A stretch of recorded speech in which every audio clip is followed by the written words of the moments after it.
If you want some good news about gold and silver, you're in the right place. I've got quotes from 3 respected strategists regarding the shiny gold metal, but it also applies to silver, right? It's like a first cousin.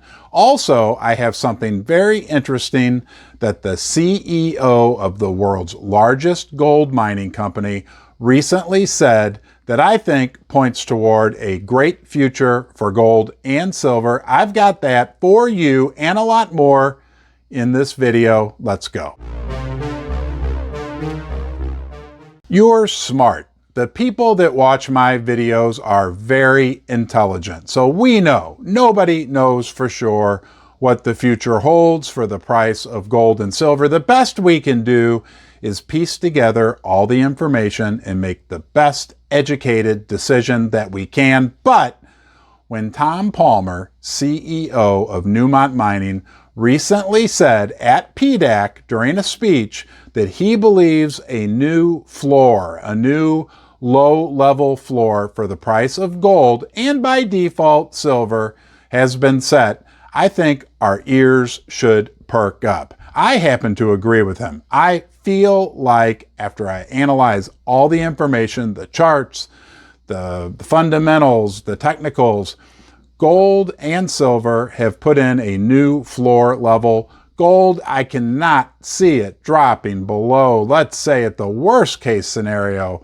1,500, 1,600, and I really don't think that we're going to get there. I'd be curious what you think.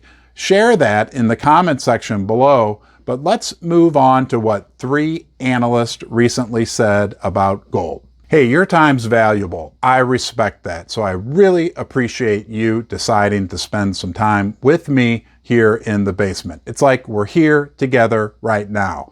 The miracle of technology. If you like my content, please consider subscribing to my channel. You can give the video a thumbs up and don't forget to press that little bell notification. That way you get alerted every time I put out a new video.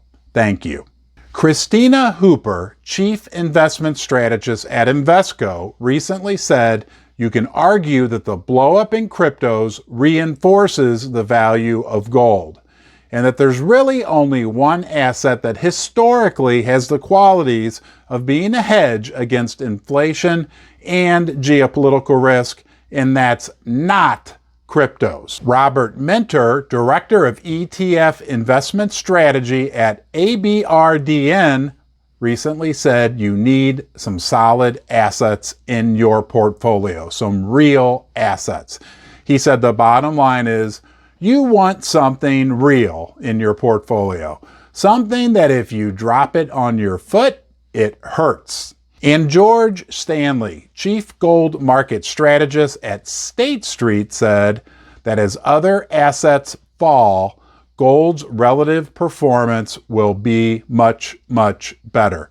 So we've got 3 respected strategists who are becoming more and more positive on our friend gold. And again, by default, silver as well.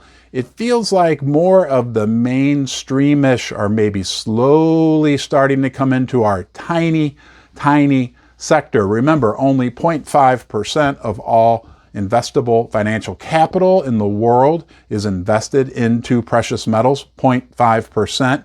Historically, that's been 3 to 4 times higher on average.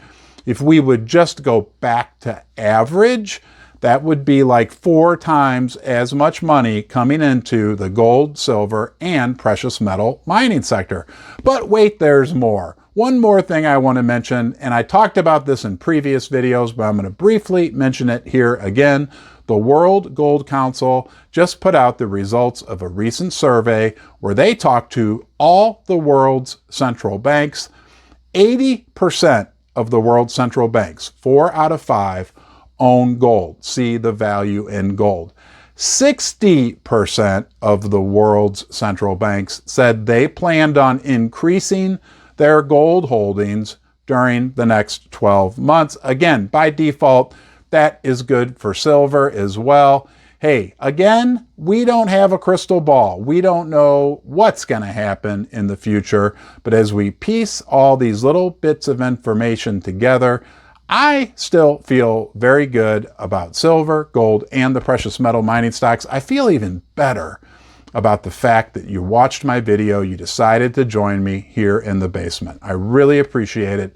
You're always welcome here, and I'll look forward to seeing you again.